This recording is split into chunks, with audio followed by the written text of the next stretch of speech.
आपल्याला असं वाटतं की आपण म्हणजे एमबीए जेव्हा कोणी पण ऍडमिशन घेतं तेव्हा असं वाटतं की आपण बिझनेस करूया. लागली जी आयटी कंपनी होती आणि त्याच्या मार्केटिंगसाठी मी होती. कन्सेप्ट होती छोटीशी की पेपर बॅग साठी करूया, तर त्याचं झालं की करू.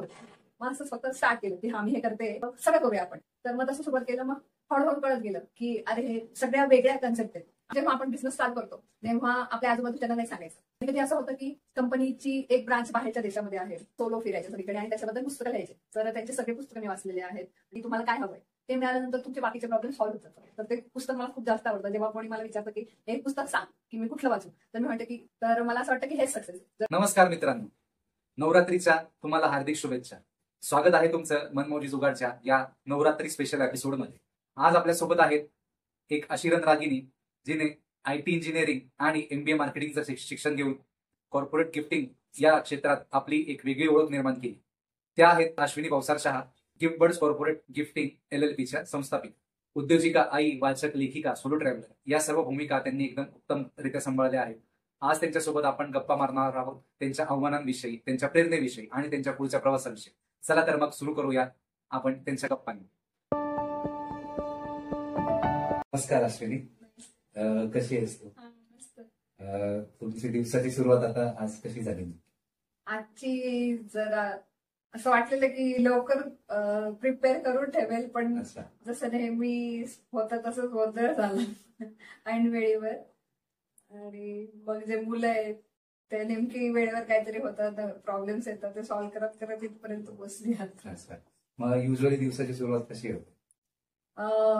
सकाळी माझ्या मुलांची शाळा असते, तर मग आम्ही सगळं ते आवरून वगैरे मग त्याच्यानंतर स्वतःच आवरायचं, तसं असतं. तरी थोडस चांगलंय, कारण की घरातल्या जे आहेत की म्हणजे मुलांना सांभाळायला पण आहेत, मग स्वयंपाक करायला आहे, थोडस घर आवरायला पण मी ठेवलेल्या आहेत व्यक्ती, त्याच्यामुळे थोडस सोपं झालंय.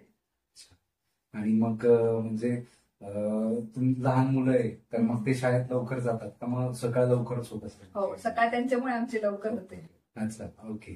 आणि मग लहान मुलांवरून आठवलं की तुमचं बालपण आणि तुमचं शिक्षण कसं होतं?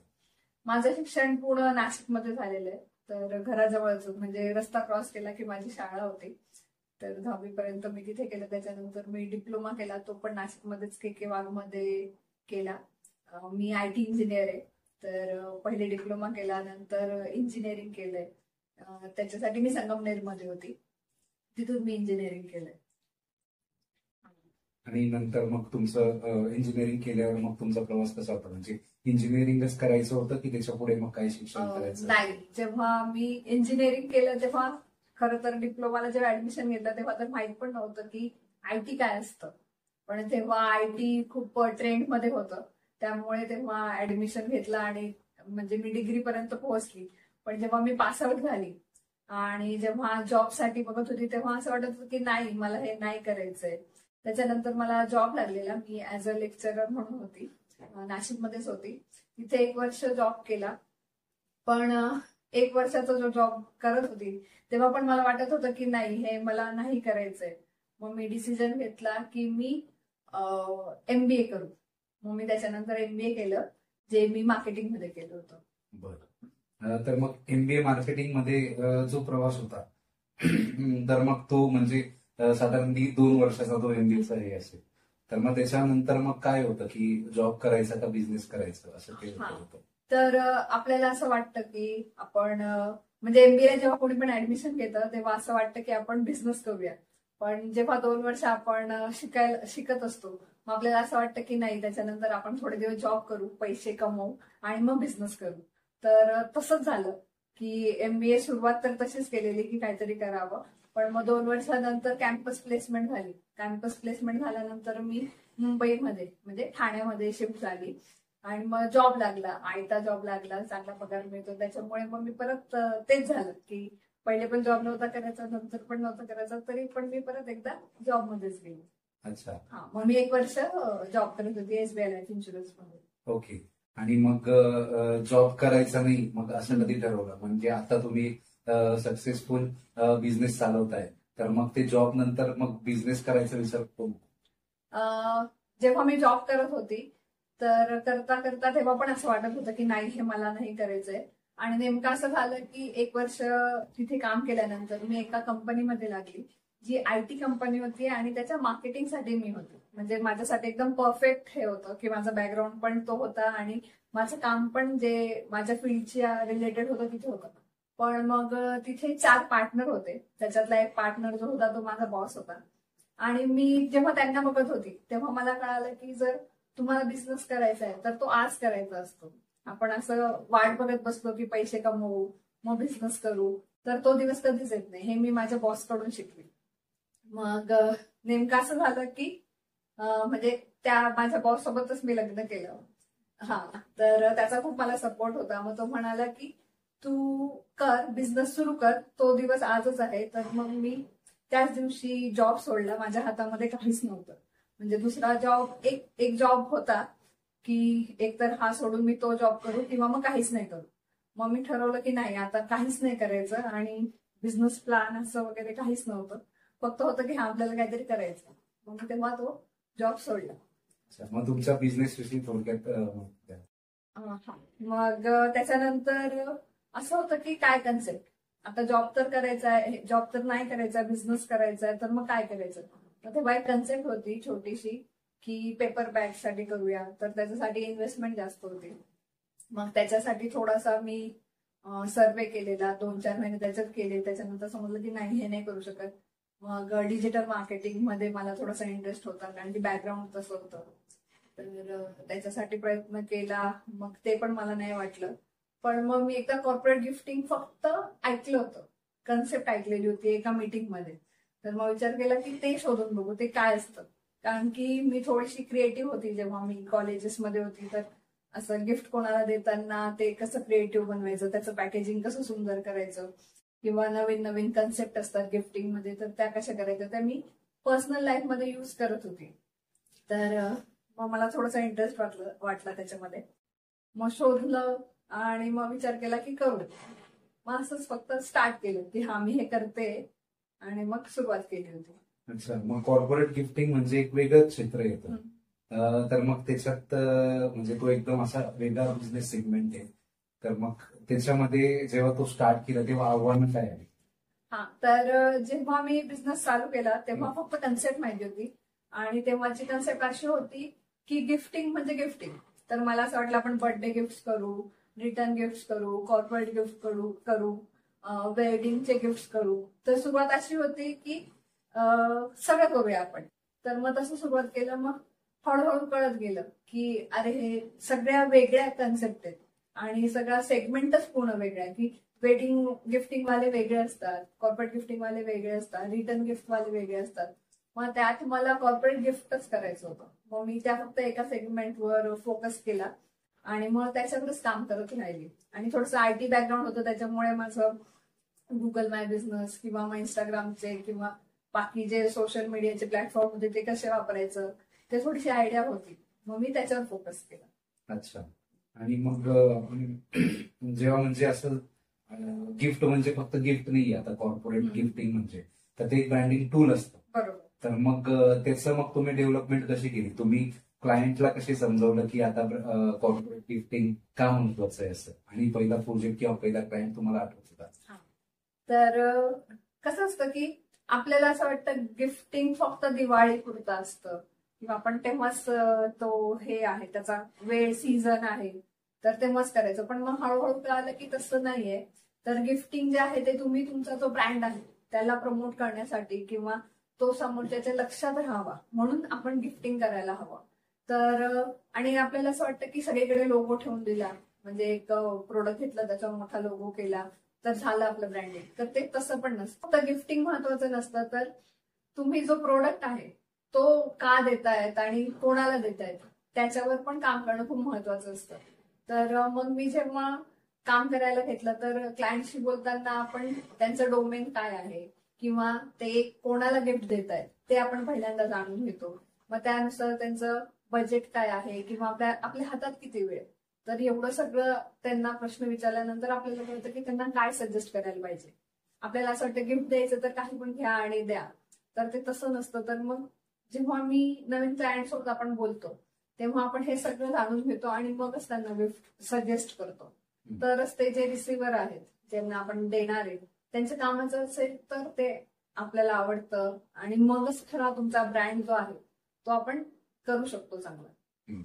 मग आता कॉर्पोरेट गिफ्टिंग म्हणजे एक साधारण मला जाणून घेण्यासाठी विचारायचं की गिफ्ट आपण एखादी कंपनी आहे, एक मोठी कंपनी XYZ नावाची, तर त्याच्यात ते एम्प्लॉईजला गिफ्ट देऊ शकता की ते त्यांच्या क्लायंटला गिफ्ट देऊ शकता. मग कॉर्पोरेट गिफ्टिंग मध्ये असे पण काही सेगमेंट असतात. हा, तर कॉर्पोरेट गिफ्टिंग मध्ये 2 प्रकार आहेत. एक तर तुम्ही तुमच्या एम्प्लॉईसाठी करू शकता किंवा मग तुमचे जे क्लायंट आहे त्यांच्यासाठी करू शकता. मग एम्प्लॉई मध्ये जेव्हा देतो आपण, तर एम्प्लॉईसाठी ते जेव्हा जॉईन करतात, तर जॉईन केल्यानंतर एक त्यांना वेलकम किट देतात. तर गिफ्ट कार्ड्स जे आहे ते मेनली त्याच्यावर फोकस करतो. आपण त्याच्यावर फोकस करतो की तुमचे नवीन एम्प्लॉई जॉईन होत आहे तेव्हा तुम्ही त्यांना जे प्रोडक्ट आहे ते काय देणार आहे. म्हणजे आता एखादी IT कंपनी आहे तर त्यांच्या रिलेटेड प्रोडक्ट्स असतात, त्यांच्या कामाचे जे प्रोडक्ट आहे की लॅपटॉप आहे त्याच्या अराउंड ज्या वस्तू कामात येतात त्यांच्या, तर त्या द्यायला पाहिजे. किंवा मग एखादं दुसरं सेक्टर आहे तर त्याच्या संदर्भात काय प्रोडक्ट द्यायला पाहिजे आपण त्याच्यावर पूर्ण काम करतो आणि मग सजेस्ट करतो. किंवा काही कंपन्या आहेत त्यांच्या कोर व्हॅल्यूज असतात की ते इको फ्रेंडलीवर फोकस करतात, आपण त्या अँगलने काम करतो आणि मग सजेस्ट करतो. तर हे झालं एम्प्लॉईज. त्यानंतर असतात क्लायंट. मग क्लायंटचे बर्थडेज असतात ते तुम्ही करू शकता. किंवा जसं आपल्याला नेहमी माहिती आहे की दिवाळी आहे, मग दिवाळीला तुम्ही गिफ्टिंग करू शकता. तुम्हाला दिवाळीला सगळेच करताय म्हणून मला काहीतरी वेगळं करायचंय, मग तुम्ही एक वेगळी जी डेट आहे की समजा तुमची अॅनिव्हर्सरी आहे कंपनीची, तुम्ही ती घेऊ शकता. किंवा मग तुमचे क्लायंट आहे त्यांचे बर्थडे त्यांची अॅनिव्हर्सरी आहे तर तुम्ही तेव्हा गिफ्टिंग करू शकता. तर हे 2 पार्ट असतात कॉर्पोरेट गिफ्टिंग मध्ये. ओके. तर मग आता ते याच्यावरून विषय झाला, तर मग एक्झॅक्टली क्लायंटचा तुमचा पहिला इंटरॅक्शन किंवा मग पहिली ऑर्डर. तर आपल्याला असं वाटतं की जेव्हा आपण बिझनेस चालू करतो तेव्हा आपल्या आजूबाजूच्यांना नाही सांगायचं. आपण असा विचार करतो त्यांना नंतर कळेल जेव्हा मी मोठा होईल आणि मग त्यांना कळेल की बघा हा चांगला बिझनेस करतो असं आपल्याला वाटतं आणि आपण लपवून ठेवतो आपल्या आजूबाजूच्या लोकांपासून किंवा आपल्या मित्रांपासून. तर माझं पहिल्यापासून तसं होतं की असं नसतं. जरी मी सुरुवात केली तरी मी काम नव्हतं सुरू केलं पण मी सगळ्यांना सांगायला सुरुवात केली की मी हे काम करते. तर मी माझ्या मित्रांना, माझ्या नातेवाईकांना सगळ्यांना सांगायला लागले की मी कॉर्पोरेट गिफ्टिंगचा बिझनेस जो आहे तो सुरू केला. बरेचदा असं पण वाटतं की नाही नजर लागते किंवा मग कोणीतरी मुद्दा म्हणून काहीतरी आपल्या मध्ये येतं असं पण लोकांना वाटतं. तर माझं तसं नव्हतं. मी सगळ्यांना सांगत होते की मी हे करते. तर माझे फ्रेंड होते त्यांनी पण सुरू केलेलं त्यांचा बिझनेस, म्हणजे त्यांचं स्टार्टअप होतं. तर मग त्यांनी सपोर्ट करण्यासाठी मला पहिली ऑर्डर दिली की आता तू आमचं पण आहे तुझा पण बिझनेस आहे, तर आमची जी गिफ्टिंगची आहे ऑर्डर, दिवाळीच होती नेमकी तेव्हा, तर मग ते म्हटले की तू हे कर. मग ती पहिली ऑर्डर मिळाली. मग त्याच्यासाठी बरंच काम केलेलं. छोटी ऑर्डर होती, मग त्याच्यातून जो प्रॉफिट झाला तो मी पुढच्या ऑर्डरसाठी वापरला. असं करत करत मी हळूहळू वाढवत गेले. तर हो, म्हणजे माझी पहिली ऑर्डर होती ती माझ्या मित्रांकडून होती. आणि मग मी ते पहिली ऑर्डर जी आहे ती इतकी सुंदर झालेली की ती मी खूप प्रमोट केली आणि मग त्याच्यावरून ऑर्डर घेतली. मग तुमचं म्हणजे आता कॉर्पोरेट गिफ्टिंग कोणत्या कोणत्या शहरांमध्ये आहे, म्हणजे ऑल ओव्हर इंडिया तुम्ही सप्लाय करतात? हो, आपण इंडियातच नाही तर इंडियाच्या बाहेर पण करतो. म्हणजे जी लोकेशन आहे तो खरं तर कोरोना नंतर ही कन्सेप्ट खूप जास्त बदलली. पहिले असं होतं की लोकल जे आहेत ते वेंडर्स असतात त्यांच्याकडूनच घ्यायचं किंवा करायचं, पण कोरोनामुळे वर्क फ्रॉम होम झालं त्याच्यामुळे एम्प्लॉई सगळे वेगळ्या वेगळ्या लोकेशनला असतात, त्याच्यामुळे कंपन्यांना तिथे त्यांना शिफ्ट करावं लागतं गिफ्टिंग. त्याच्यामुळे आपण पूर्ण इंडियामध्ये पण शिफ्ट करतो. कधी कधी असं होतं की कंपनीची एक ब्रांच बाहेरच्या देशामध्ये आहे, मग तसं पण असतं, मग आपण बाहेर पण शिफ्ट करतो, इथे पण शिफ्ट करतो. तर मग पूर्ण जगातच आपण शिफ्ट करतो असं पण म्हणू शकतो. ओके.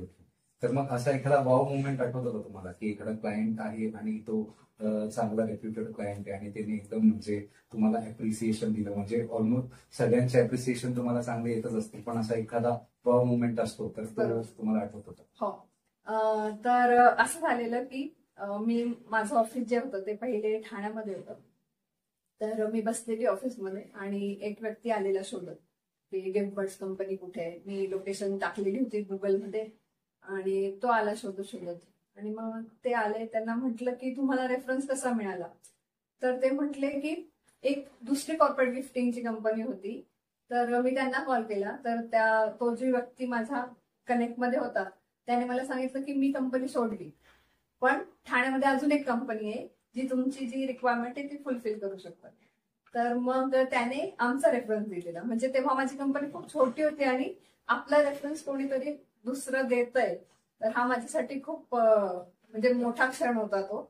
आणि ती ऑर्डर जी होती ती खूप जास्त मोठी होती माझ्यासाठी त्यावेळेस.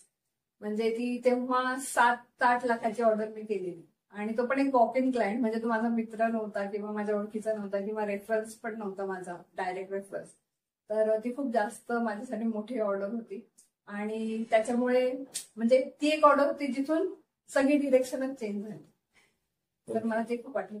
Okay okay. आणि साधारण मग कंपनी कधी चालू झाली आहे? 1 वर्ष आपण कधी चालू केलं? आपण 2016 मध्ये. 2016 म्हणजे आता साधारण 9 वर्ष झाले. मग 9 वर्षात अशी काही आव्हानं काय आहे तुम्हाला आतापर्यंत? हा, म्हणजे आव्हानं तर प्रत्येक ऑर्डर मध्येच असतात, की आपण विचार करतो की सगळं आता सेट आहे, प्रोसेस सेट आहे, तर हे असं असं होणार आणि आपण ऑर्डर पूर्ण करणार. तर तसं नसतं. जसं मी आज सांगितलं की मला माहिती होतं आज इथे यायचंय, तर मला काय करायचं ते माहिती होतं, तरी पण ऐनवेळी काहीतरी येतच. तसंच प्रत्येक ऑर्डर मध्ये पण होतं की कधीतरी प्रिंटिंगच चुकून जाईल किंवा कधीतरी जी डिलिव्हरी असते तर म्हणजे आता आपण पुण्याचा पिनकोड टाकला तरी पण जो आपलं पार्सल आहे ते दुसरीकडेच पोहोचून जाईल. तर हे जे रिअल टाइमचे जे सिच्युएशन्स असतात ते नेहमी सॉल्व्ह करत राहावे लागतात. आणि मग ते हँडल कशी केली जातात? हा, म्हणजे ते तेव्हाच की जर एक्झाम्पल सांगायचं असेल तर आत्ताच सांगते. परवा एक ऑर्डर होती, तर त्यांचा इव्हेंट होता या 30 तारखेला आणि त्यांना 29 तारखेला नाशिकमध्ये कुरिअर जे त्यांचं गिफ्ट आहे ते पाहिजे होतं. सगळं ट्रॅकवर होतं. 28 तारखेला मुंबईवरून शिप होईल, 29 तारखेला नाशिकला पोहोचेल असं. आणि 28 तारखेला माझा जो प्रिंटिंग वाला आहे तर तो म्हणतो की मॅडम मशीन नाही चालत आणि आता नाही होऊ शकत. तर जे आपण ब्रँडिंग करतो त्याच्यामध्ये पण वेगळे वेगळे टाइप्स असतात. तर माझी जी स्टाफ आहे तिला कॉल आला की असं झालेलं आहे. तर तिने पॅनिक होऊन मला केलं की मॅम आता काय करायचं, आपण ऑर्डर कशी द्यायची.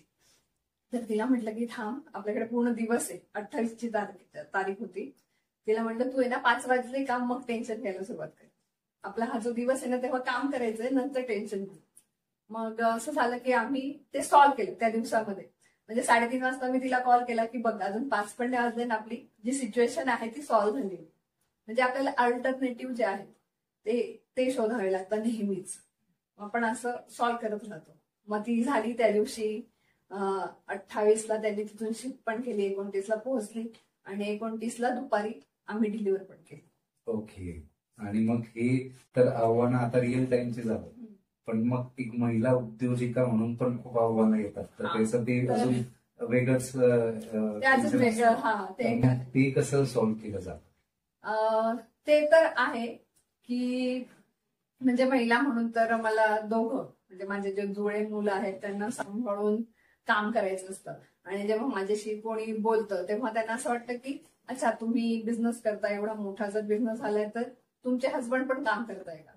मग मी त्यांना विचारते का तुम्हाला असं वाटत नाही का की म्हणजे मी एकटी असं करू शकेल की पूर्ण एवढं वाढवू शकेल. तर मग तेव्हा त्यांची टोनिंग चेंज होती की नाही नाही असं काही नाही, तुम्ही करू शकता, पण असं कसं काय करू शकतात. मग जसं मी सांगितलं की माझ्याकडे मी प्रत्येक गोष्टीसाठी व्यक्ती नेमून ठेवलेल्या आहे. की आपण असं म्हणतो की घर पण बॅलन्स करा आणि ऑफिस पण, तर खरं तर ते नाही होत. तुम्हाला डेलिगेशन करणं सगळ्यात जास्त इम्पॉर्टंट आहे. तर मग मी घरातली जी कामं आहेत ते थोडेसे दुसऱ्यांना डेलिगेट केले. आणि आता माझ्या फॅमिलीला माहितीये की ती चांगली काम करते, तर मग ते पण सपोर्ट करतात.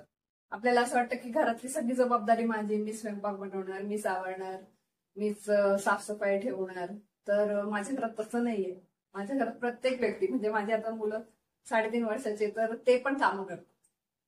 तर मग ते एक आहे. आणि ऑफिसमध्ये पण, ऑफिसमध्ये आपल्याला असं वाटतं की सगळेच कामं मी करू, तर मग ते कळालं की तसं नाही होऊ शकत. त्याच्यासाठी पण टीम बिल्ड करावी लागते तुम्हाला. तर टीम पण माझी तशी आहे की मी नसली तरी ते पूर्ण ऑर्डर एक्झिक्यूट करू शकतो. तर मग महिला म्हणून मी ते केलंय की डेलिगेशन. आणि सुरुवातीला तुम्हाला प्रूव्ह करावं लागतं की सगळ्यांना काळजी असते की ही एकटी कशी करणार, फायनान्स कशी करणार, किंवा मग बॅलन्स कसं करणार, क्लायंट शोधायचे, त्यांना जे डिलिव्हरीज ते द्यायचे. तर त्यांना थोडंसं होतं पहिले. मग हळूहळू जेव्हा आपण दाखवतो की आपण करू शकतो, तेव्हा मग त्यांना पण विश्वास होतो आणि मग प्रत्येक व्यक्ती जी आहे ती तुम्हाला मदत करायला येत असते. तर म्हणजे आपल्याला असं वाटतं की महिलांच्या सगळे अपोजला उभे असतात, तर मला तसं नाही वाटत. माझ्या आयुष्यात खूप अशा व्यक्ती आहेत, पुरुष आहेत, महिला आहेत, ज्यांच्या सपोर्टमुळे मी आज आहे इथे. बरोबर. आणि सपोर्ट पाहिजेच असतो. जेवढं तुम्ही महिलांना सपोर्ट कराल तेवढंच आपण म्हणजे वरती जातो असं असतं ऍक्च्युली. आणि मग अजून एक असं आहे की आता तुम्ही बोलले नेटवर्किंगचा विषय, डेलिगेशनचा विषय बोलले, तर मग एक बिझनेस वरती जायला नेटवर्किंग किती महत्वाची असते असं तुम्हाला वाटतं? खूप जास्त महत्वाचं असतं. म्हणजे मी जेव्हा सुरुवात केली तसं मी सांगितलं की मी माझं शिक्षण, माझं सगळं नाशिकमध्ये झालंय आणि मी आज जो माझा बिझनेस करते तो मुंबईमध्ये करते. तर तिथे हे सगळं शक्य झालं नेटवर्किंगमुळेच.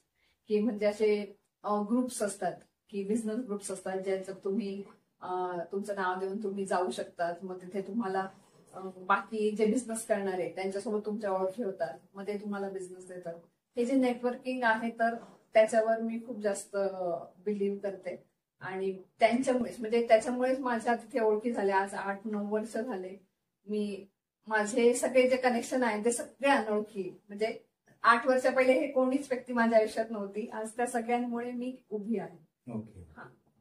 तर मग एक थोडं आता तुम्ही कुटुंबाविषयी सांगितलं की तुम्हाला जुळे मुलं आहेत आणि मग तुमचे हसबंड पण तुम्हाला सपोर्ट करतात, प्लस मग सासरचे माहेरचे लोक पण करतात. मग थोडक्यात तुमच्या कुटुंबाविषयी सांगा आणि मग ते बिझनेस मध्ये तुम्ही तो वेळ कसा मॅनेज करता, म्हणजे बिझनेस, कुटुंब आणि मग तुम्ही स्वतःकडे कसं लक्ष देता? तर जसं सांगितलं की माझा हसबंड तो माझा बॉस होता.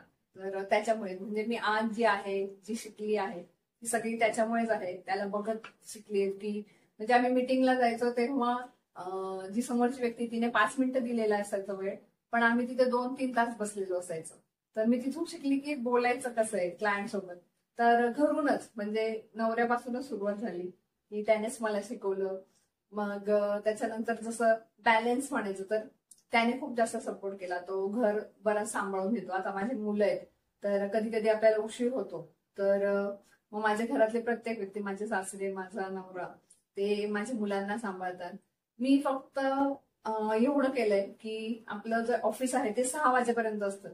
तर मग मी 6 वाजेच्या आत जास्त मुलांना हे नाही करत, म्हणजे त्यांचा विचार नाही करत. मी कामावर फोकस करते. पण मग 6 वाजेनंतर जेव्हा मी घरी जाते तर तो पूर्ण वेळ माझ्या फॅमिलीचा असतो. आणि जर संडेला सुट्टी असते तर संडेला आम्ही चौघे म्हणजे माझी मुलं आणि माझा नवरा आम्ही फक्त एकमेकांसोबत वेळ घालवतो. रविवारी आम्ही काम नाही करत.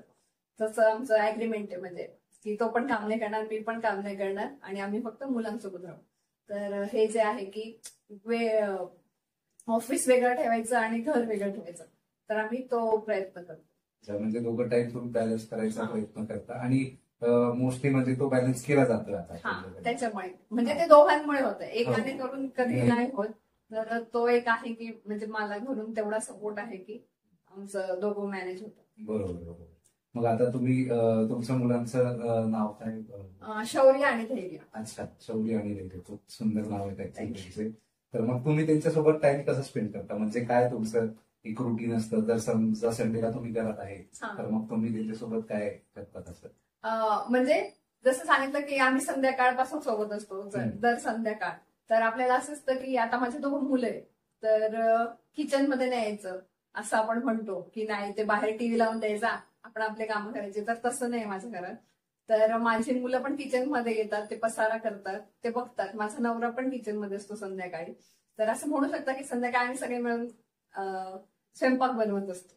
तर तो आमचा एक वेळ असतो.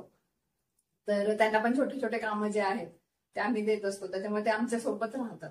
आणि रविवारी पण मग आम्ही पहिले बाहेर जायचो आम्ही जेव्हा दोघं होतो, पण आता आम्ही असा विचार करतो की बाहेर नाही जायचं, आम्ही 4 जण घरातच असतो. मग आम्ही घरातच मस्ती करणार, मारामारी करणार जे आहे. किंवा मग कधी कधी बघतो आम्ही मूवीज किंवा काही आहेत तर आम्ही ते सोबत बघतो. संध्याकाळी जर बाहेर जायचं असेल तर आम्ही संध्याकाळी बाहेर जातो. तर मग आम्ही तसा एकमेकांसोबत नेहमी टाइम स्पेंड करत असतो. ओके. आता बिझनेस झाला, कुटुंब झालं, तुमचा एक हॅबिट आहे जी आधीपासून आहे की सोलो ट्रॅव्हलिंग आणि वाचन. तर तुम्ही सोलो ट्रॅव्हलिंगची आवड कशी झाली, निर्माण झाली, आणि पहिले सोलो ट्रिप तुमची कुठे होती? तर तुम्ही दोघं एकदम बरोबर कनेक्टेड प्रश्न विचारले मला, की जी सोलोची जी आवड आहे ती माझी बुक्समुळेच झाली.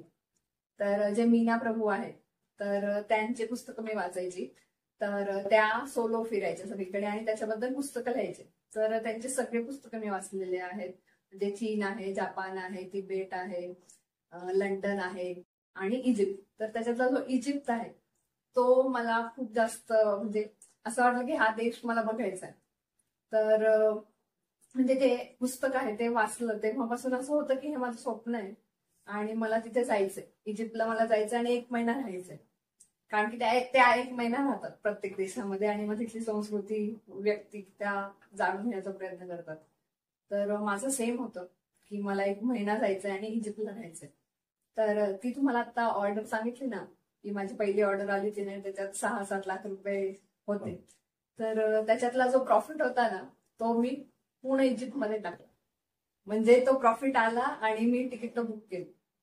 तर तेवढ्या पैशामध्ये जेवढा प्रॉफिट होता तेवढ्या पैशामध्ये 1 महिना तर शक्य नव्हतं, पण मी 12 दिवस इजिप्तला गेली होती. म्हणजे ती माझी पहिली सोलो ट्रिप होती, पहिला फ्लाईटचा प्रवास होता आणि मी एकटी होती. तर तो जो डिसिजन होता की एकटं जाण्याचा तो खूप जास्त चांगला होता, कारण की तो मला अजून पण लक्षात आहे. त्याच्यामुळे मी व्यक्ती म्हणून खूप बदलत गेली. त्याच्यानंतर माझा स्वतःवरचा जो विश्वास आहे तो जास्त हे झाला. आणि त्याच्यानंतर मग मी सोलो ट्रिप करायला लागली, कारण की माझी पहिली सोलो ट्रिप खूप मोठी होती. मग त्याच्यानंतर मग कळालं की आपण जर ते करू शकतो तर आपण छोट्या छोट्या ठिकाणी तर जाऊ शकतो. मग मी तेव्हापासून सोलो ट्रिप करायला लागली. ओके. म्हणजे पहिली सोलो ट्रिप तुमची इंटरनॅशनल ट्रिप होती. आणि सोलो ट्रिपचा फायदा हा असतो की आपण मेंटली पण तसं स्ट्रॉंग होतो आणि आपण ऍक्च्युली स्वतःमध्ये जास्त राहतो आणि आपण एक्सप्लोर जास्त होत राहतो की आपण आपल्यालाच ओळखायला लागतो त्याच्यानंतर. आणि मग तुम्ही सोलो ट्रिप ही इंटरनॅशनल पण केली आणि मग हो, मग आता मी ठरवलंय की दरवर्षी एक सोलो ट्रिप करायची असं, कारण की माझी मुलं लहान आहेत आणि बाहेर नाही जाणार आहे सध्या. ते थोडेसे 5 वर्षाचे होईपर्यंत ठरवलं की भारतातच फिरायचं असं. वर्षाला एक ट्रिप करायची, जेव्हा माझा सीझन असतो दिवाळीचा तो झाल्यानंतर मग तेव्हा जायचं असं. पण ह्या वर्षी मी ऑलरेडी जानेवारीमध्ये एकदा जाऊन आलीये आणि मी परत इयर एंडला परत जाणार. म्हणजे ह्या वर्षी आता फ्रिक्वेन्सी हळूहळू वाढते असं. आणि फ्रिक्वेन्सी अशीच वाढत जर फ्रिक्वेन्सी वाढली तरच सगळं जग कव्हर होईल. एक्झॅक्टली. आणि मग आता तुम्ही ते बुक विषयी बोलले मीना प्रभूंच्या, तर त्याच्यात एक्झॅक्टली काय, म्हणजे आता इजिप्त बद्दल बोलायचं झालं तर त्यांनी इजिप्तची पूर्ण माहिती दिली आहे की मग पूर्ण म्हणजे कसं त्यांनी काय? आपण जेव्हा प्रवास वर्णन म्हणतो तेव्हा आपल्याला काय वाटतं की तिथल्या ज्या वास्तू आहेत त्यांच्याबद्दल एक्सप्लेन केलं असेल असं. तर त्यांची पुस्तकं तशी नव्हती. त्याच्यात होतं की तिथल्या व्यक्ती कशा आहेत, तिथल्या प्रथा कशा आहेत, मग त्याच्यानंतर जर एखादी वास्तू आहे तर तिचा बॅकग्राऊंड, त्याची हिस्ट्री काय आहे, तर ते लिहितात आणि मला ते खूप आवडतं. म्हणजे आता मला एवढं तर नाही लिहिता येत, पण मी थोडे जे ब्लॉग आहेत, म्हणजे मी जेव्हा पण सोलो ट्रिप करते तेव्हा मी पण स्वतः लिहिते. मग मी त्या काय म्हणतात तिथल्या ज्या वास्तू आहे त्याच्याबद्दल नाही लिहित, कारण की ते तर आपण गुगल केलं तरी आपल्याला मिळतं की काय आहे तिथे काय आहे. पण मग तिथल्या ज्या व्यक्ती आहेत मी त्यांच्याबद्दल लिहिते. तर ते मला जास्त आवडतं आणि त्याच्यातून आपण जास्त शिकत राहतो आणि वाचणाऱ्याला पण ते जास्त आवडतं, कारण की ते कनेक्ट होतं. म्हणजे त्यांना असं वाटतं की आपली स्टोरी आहे. म्हणजे त्यांना असं वाटतं की आम्ही फिरून आले तिथे. लोकांचं तसं असतं की तो असं लिहिल्यावर असं वाटतं की आम्ही तिथे फिरून आलो. तर मी हम्पीला गेली, हम्पीबद्दल लिहिलं तर ते म्हणतात की असं वाटतं की आम्हीच हम्पी फिरून आलो. तर ते तसं आहे. बरोबर. आणि तिथल्या माणसांची पण ओळख होते. म्हणजे तुम्ही लिहिलंय तर तुम्ही त्या एखाद्या व्यक्तीबद्दल लिहिलं असेल तर तिथल्या व्यक्ती कशा आहेत त्या वाचणाऱ्याला समजत असतील की ते आपलं इथे असं कल्चर आहे तर तिथे असं वेगळं कल्चर असतं. आणि मग त्याशिवाय मग तुमचं एखादा फेवरेट बुक म्हणजे मीना प्रभूंचं सोडून एक बुक आहे द वन थिंग म्हणून आहे. तर ते माझं खूप जास्त फेवरेट आहे की त्याच्यामध्ये असं म्हटलंय की आयुष्यामध्ये एकच अशी गोष्ट करा की ती गोष्ट केल्यानंतर तुम्हाला बाकी गोष्टी कराव्याच लागणार नाही. तर तुमच्या आयुष्यात ती गोष्ट काय ती शोधा तर ते मग मी तेव्हा विचार केला की माझ्या आयुष्यात काय आहे ती गोष्ट. तर मला असं वाटलं की माझं जे गिफ्ट बर्ड्स आहे ती एक गोष्ट आहे. म्हणजे जेव्हा ते मोठं होईल तेव्हा मला पैसे तर मिळणार आहे. पैसे मिळतील तर माझा तो एक प्रॉब्लेम सॉल्व्ह होईल. त्याच्यानंतर जे नाव आहे ते मला मिळत गेलं तर मला स्वतःसाठी जे करायचं ते होईल. मग मी ती जेव्हा करत असते बिझनेस करते त्याच्यामुळे मला माझ्या स्वतःसाठी वेळ मिळतो. तर तो माझ्यासाठी खूप महत्वाचा आहे. मग कळालं की हा हे बरोबर आहे की एकच वस्तू एकच गोष्ट तुम्ही आयुष्यातली ठरवा की तुम्हाला काय हवंय. ते मिळाल्यानंतर तुमचे बाकीचे प्रॉब्लेम सॉल्व्ह होतात. तर ते पुस्तक मला खूप जास्त आवडतं. जेव्हा कोणी मला विचारतं की एक पुस्तक सांग की मी कुठलं वाचू, तर मी म्हणते की द वन थिंग पासून सुरुवात करते. ओके. आणि या द वन थिंगची आपण लिंक पण बायोमध्ये देऊ. म्हणजे त्याच्यामुळे मग ऍक्च्युली ती खरंच वाचायला पाहिजे. तर त्याच्यामध्ये तुम्ही बिझनेस करता म्हणून ते तुम्ही वाचा असं नाहीये. तर आयुष्यात म्हणजे जे जॉब करताय किंवा जे हाऊसवाईफ आहेत त्यांनी पण ते वाचायला हवं की त्यांना पण सापडेल की ती एक काय गोष्ट आहे की त्यांना ती करायची. राईट. तर मग आता तुम्ही एक तुमचा प्रोफेशनल ब्रँड तयार केलाय, पण त्या प्रोफेशनल ब्रँड सोबत तुमचा पर्सनल ब्रँड पण डेव्हलप होतोय, तर तो किती महत्वाचा असतो? तो मला असं वाटतं की खूप जास्त महत्वाचा असतो. कारण की आपण जेव्हा काम करतो तेव्हा आपण त्या ब्रँड सोबत काम नसतो करत, आपण त्या व्यक्तीसोबत काम करत असतो की ती व्यक्ती कशी आहे. तुम्ही चला तुमचा प्रोडक्ट जो आहे तो चांगला आहे, पण जर तुमचं कम्युनिकेशनच चांगलं नाही, तुम्ही माझा रिस्पेक्टच करत नाही, तर त्याच्यामध्ये काय अर्थ नसतो. तर मला नेहमी असं वाटतं की त्या ब्रँडच्या मागे जी व्यक्ती आहे ती कोण आहे. तर मला असं वाटतं पर्सनल ब्रँड खूप जास्त महत्वाचा असतो. आज मी जेव्हा पर्सनल ब्रँड जेव्हा म्हणते तर ज्या स्त्रिया आहेत त्या मला बघतात, तर मग त्याच्यातून त्यांना असं वाटतं की आपण पण काहीतरी करावं. किंवा मग जे क्लायंट, जसं मी म्हणाली की महिलांना मदत करायला सगळे नेहमी तयार असतात, फक्त आपण ते प्रूव्ह करावं लागतं तुम्हाला. तर जेव्हा मी काय म्हणतात माझी पर्सनल ब्रँडिंग जेव्हा असते तेव्हा त्यांना असं वाटतं की नाही ही जी आहे आपल्याला हिच्यासोबत काम करायचंय. मग तो एक फायदा असतो. आणि फक्त मी एक फोकस करते की जी आपण करू पर्सनल ब्रँडिंग ती खरी असावी. म्हणजे त्याच्यात तुम्ही फेक जर करत असाल तर ते समोरच्याला लक्षात येतं. तर मी तेवढं फॉलो करते. बरोबर. आणि आता एक विचारायचं होतं की पुढे 5 वर्षामध्ये तुम्ही गिफ्ट बर्डला कुठे बघता? तर 5 वर्षानंतर असं आहे की माझी जी टीम आहे ती थोडीशी छोटी आहे. तर मी सोडून 3 व्यक्ती आहेत अजून. तर असं आहे की मला टीम वाढवायची आहे. त्याच्यानंतर माझं जे ऑफिस आहे तर ते मला मोठं करायचं आहे. आणि जे ब्रँडिंग वगैरे आहे ते जे मी करून घेते, तर असं आहे की सगळ्या मशिनरी माझ्या ऑफिसमध्ये असतील. माझी प्रत्येक याची टीम वेगळी वेगळी असेल. तर मला ते तेवढं मोठं करायचं. पुढच्या 5 वर्षामध्ये. अच्छा, ओके. आणि मग आता गिफ्ट बर्ड आणि अश्विनी भावसार शाह एक सक्सेस म्हणून ओळखलं जातं, ठीक आहे. तर मग एक सक्सेसची व्याख्या काय असते, तुम्ही काय सांगा? हा, जर तुम्ही मला विचाराल तर मी म्हणेल हो मी सक्सेसफुल आहे. कारण की मला माझ्या फॅमिलीसाठी वेळ मिळतोय. आज मला सोलो ट्रिप जी मी म्हणते ती करायला वेळ मिळते. मला पुस्तकं वाचायला वेळ मिळतोय. आणि मला माझा बिझनेस जो आहे तो करायला पण वेळ मिळतोय. आणि जी माझी टीम आहे तर ती थोड्याफार छोट्या छोट्या गोष्टी माझ्याकडून शिकत असतात. तर त्यांना पण असं वाटतं की मी एक व्यक्ती आहे जिच्याकडून काहीतरी शिकावं. तर मला असं वाटतं की हेच सक्सेस. जर तुम्ही तुमच्या आयुष्यातले सगळे कामं करताय की तुम्ही ते करू शकताय. आज मी इथे म्हणजे येऊन तुमच्याशी बोलते आहे, आपल्याला तो वेळ आहे दोघांना, तर हाच आपल्या दोघांसाठी सक्सेस आहे. नाहीतर असं म्हणतात की आयुष्यात वेळच नाहीये, मला खूप कामं करायची आहेत, असं सगळेजण म्हणत असतात. आणि मग त्यांची सक्सेसची डेफिनेशन काय असते मला नाही माहिती, पण माझी तर हीच आहे. बरोबर. सगळ्या गोष्टींसाठी वेळ असणं आणि म्हणजे सगळे काम करून पण आपल्यासाठी वेळ असणं ही एक सक्सेस. पैसे तर म्हणजे मिळूनच चालतात. तुम्ही जेव्हा तुमच्या आवडतीचं काम करतात, तुम्हाला सगळ्या जगात मिळतंय, तर पैसे येतातच. पण आपल्याला त्या पैसे आल्यानंतर आपण आपल्या आवडीचं काम करू शकतोय का, ते महत्वाचं आहे. जर मी खूप जास्त पैसे कमवले आणि मला फिरायलाच वेळ नाही, मला पुस्तकच वाचायला वेळ नाही किंवा माझ्या मुलांसाठीच वेळ नाही, तर मग त्या पैशाचं मी काय करू. बरोबर. तर मग आता ही सक्सेसची डेफिनेशन पुढे ठेवूनच मग तुम्ही बिझनेस करू पाहणाऱ्या एखाद्या तरुणांना तुम्ही काय सांगितलं? हा, मग मी त्यांना पण तेच म्हणेल की तुम्हाला जर बिझनेस सुरू करायचा आहे तर तुम्ही सुरू करा. आपण कसं म्हणतो की मला पहिले माझं ब्रँड काय असेल, मग त्याचा लोगो बनवायचा आहे, मग कंपनी रजिस्टर करायची आहे, अशा आपण खूप टेक्निकल गोष्टींमध्ये किंवा या सगळ्या गोष्टींमध्ये अडकून जातो. आणि मग आपण कोणाला सांगत नाही, पहिले खर्च करत जातो आणि मग विचार करतो की पैसे येतील. तर ते तसं नाहीये की पहिले तुम्ही काम करायला घ्या. जेव्हा एकदा काम करायला घेतो त्याच्यानंतर आपोआप सगळ्या गोष्टी ज्या आहेत त्या होत जातात. म्हणजे मी सुरू केली तेव्हा मी जो गिफ्ट बर्ड्स आहे, तर सगळ्यांचं असं असतं की नाही नाव कोणीतरी चोरून घेईल किंवा काय. तर आपण एवढे मोठे नसतो की लगेच आपल्याला कोणी येऊन काहीतरी घेऊन जाणार आहे. तर 3 वर्ष मी रजिस्टर नव्हती केलेली. त्याच्यानंतर जेव्हा मला कळालं की हा माझी कंपनी आता होते मोठी, मी काम करते, त्याच्यानंतर मी रजिस्टर केलं.